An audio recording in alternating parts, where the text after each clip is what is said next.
So I'm not gonna make that far out square, but you can see that I'm not square at all here.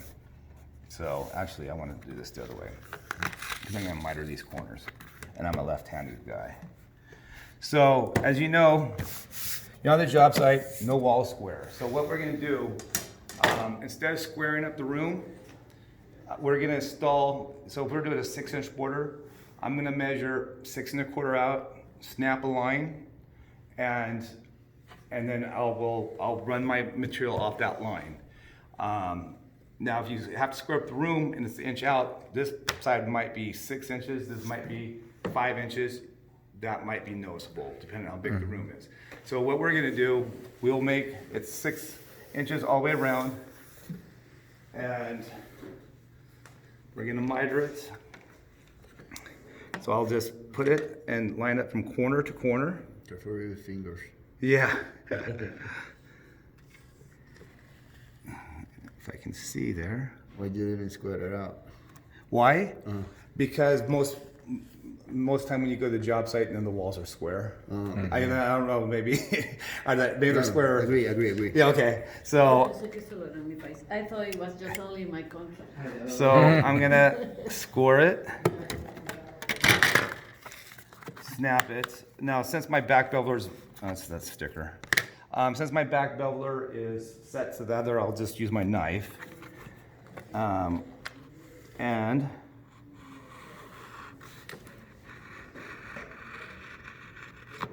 I'll back bevel with my knife. And I'm gonna use this piece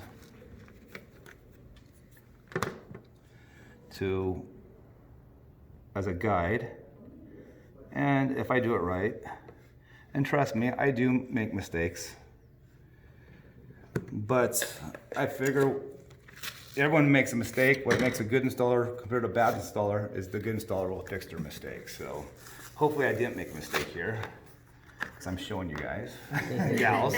So see, and this is where that back beveler comes in handy, because it makes it so much quicker. But as I said, you can do it without it. So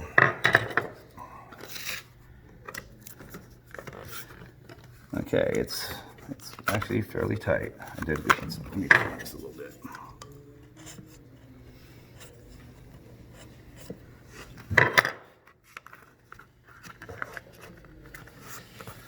Okay, so there's part of my border. So now before I install, now what I'll do, if I was doing this room, what I would do is I'd snap the lines. I would just roll this area here so I could walk in the center. So I'd go out, a couple inches past at least, but I would just roll the outside perimeter. And then after I install the outside perimeter, I'm gonna roll it. So my roller is, where did I get that cable? I think it's here.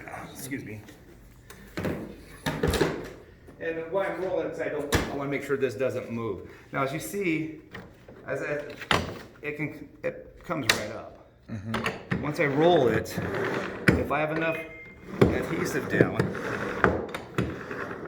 it should not come up. And after 48 hours, now it will come up with some pressure, but after 48 hours, the glue will be totally cured and it will be hard to get up. So now you see, now I can't get it up.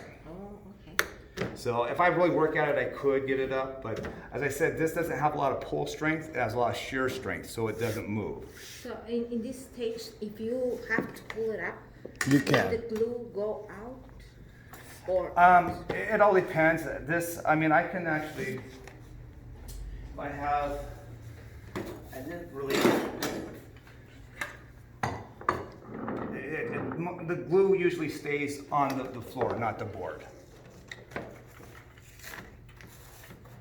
See, it comes up fairly clean. okay. And now you might get a little bit of glue after it cures. You might get a little bit of glue that comes up with it, but it mainly stays pretty clean with it. So now what we're gonna do, we are going to do our 45.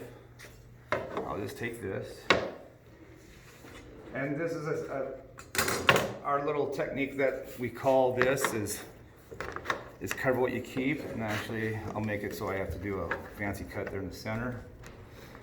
We'll go about halfway, but I usually would center this. I'd figure out where center is, and I'd center it. And the little thing I'm talking about, cover what you keep, what it does, now I use this as my guide for cutting. I just put my straight edge, and you can actually use plank if you want. Don't have to have that fancy straight edge. You can use a piece of plank, put it there. This is actually a little easier on the ground. But covering the piece I want to keep does two things. One, if I slip with my knife, it won't cut the piece I want to keep. Two, it makes it a half a blade's width longer. And then since this is no longer on a flat plane, since it's overlapped, it actually makes it a little bit longer. We want it to be long because we want it to have a compressed fit. So, and I'm be glad and more than willing to show this to your installer, especially in Costa Rica. Okay. Now Puerto Rico? I'll go to Puerto Rico too. So, as you see, it doesn't go down all the way because it's a little long. So I have to back up a little bit. And I probably should have. We have 4 or 5 sites, in different beaches. Yeah? It might take a week for you. Yeah, well, maybe 2. But they have beaches, but Mike, there are a lot of beaches also as well in Ecuador. They got ocean there. You got the Galapagos. So if you look, if you cut it right, you can see it's nice and tight.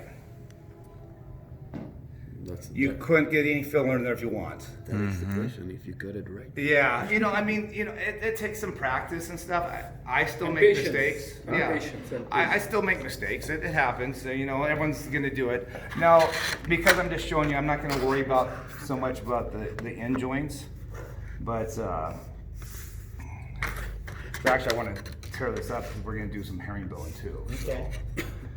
As I said, I'm gonna follow this piece. So I'll cut this one this way.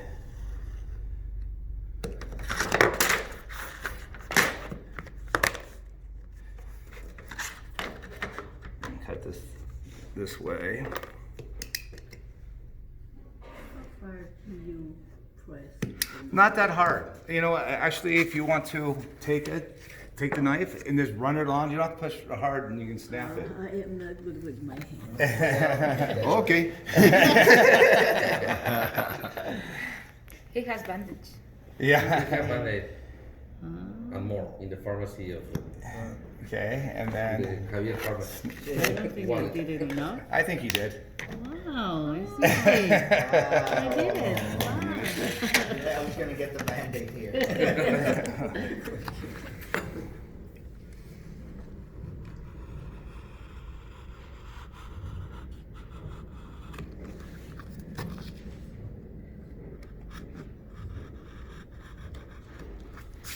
And as you see, I kind of bend it and I tuck the stuff in. So I'll cut one more piece.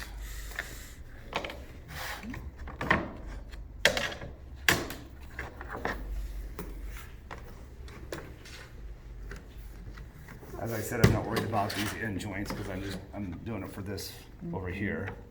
So Just let me see. yeah, no problem. So now I'll use this side as a guide, and I'll have to line it up with this side so it's like no longer push on it or get it on there. So, and so I didn't do that for you. I try not to score it twice because sometimes, other than the core lock, but I try not to because sometimes it seems like you get right next to it and then it takes a little bit off. So you have a little gap there, but I didn't get a very good cut that first time, so that's.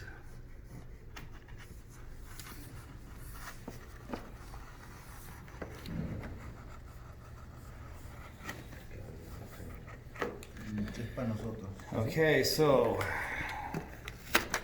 this is one look.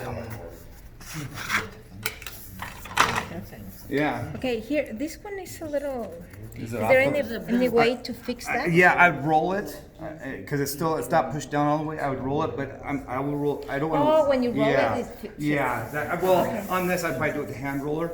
I don't want to roll it right now because I want to tear this off and reuse it. But that's the way Yeah. to fix Yeah, I could probably, if I roll lightly, I could probably do it. So you now feel it. Oh, really? So.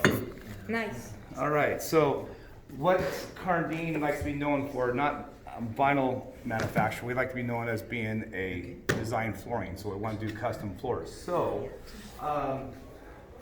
we Oh, I was thinking. Good. No, make design strips, so we can do custom work. Those are kind of bent up, those are old, they've been, most of the stuff I pulled out of our stock room that we've used before. As I said, as long as you don't push down on it, you know, if you put your knee on it, your hand on it, it doesn't come up so easy. If it sits so long, sometimes it's same thing. So we have design strips. So when you're doing design strips, as I said, we want all our parts to be compressed. So we were cutting this long, so that compressed fit. I'm going to do the same thing with our design strips. I'm going to push them. I don't want to pull them because then you're stretching it. So you're going to push it, and then with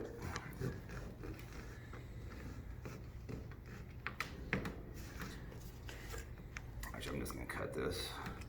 I'll use this piece over here, and I'm going to put my pieces back on again. Now, if you're doing this on a job, you wouldn't cut these pieces first. You would cut them after you put the design strip, but I want to show you different things you can do with the product. So now that gives it a whole new look. This is what's nice about the dry set. I can adjust it. If I make a bad cut, I can, you know, adjust the cut or where it may be. So that is now gives a whole new look. Now, this is 2 millimeters thick, but and we do have black, but since I have this here and I don't have another color, you can actually take it a step further. If I got a black design strip, I can take the black design strip. I'm pretending, we don't want to install this upside down, but I'm just doing it for demonstration, but that's not very noticeable. You know what? Let me get some lights.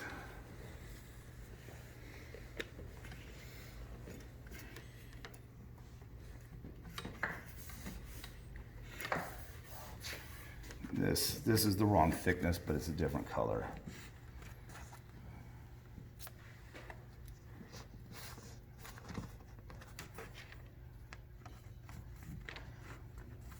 I can do a custom design, which you can't do that with grout.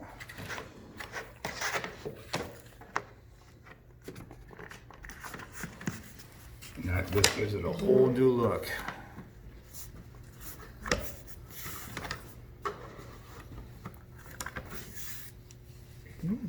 And then we also have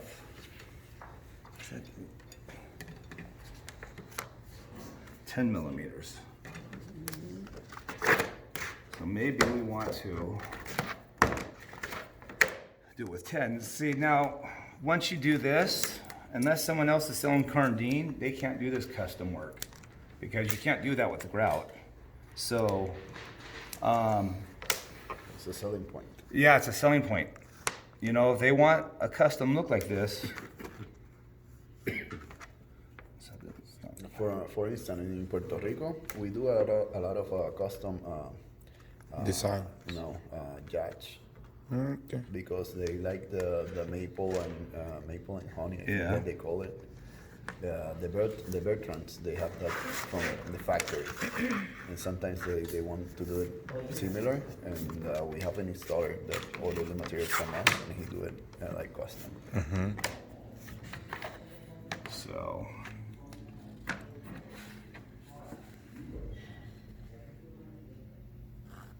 How do you prepare the subfloor?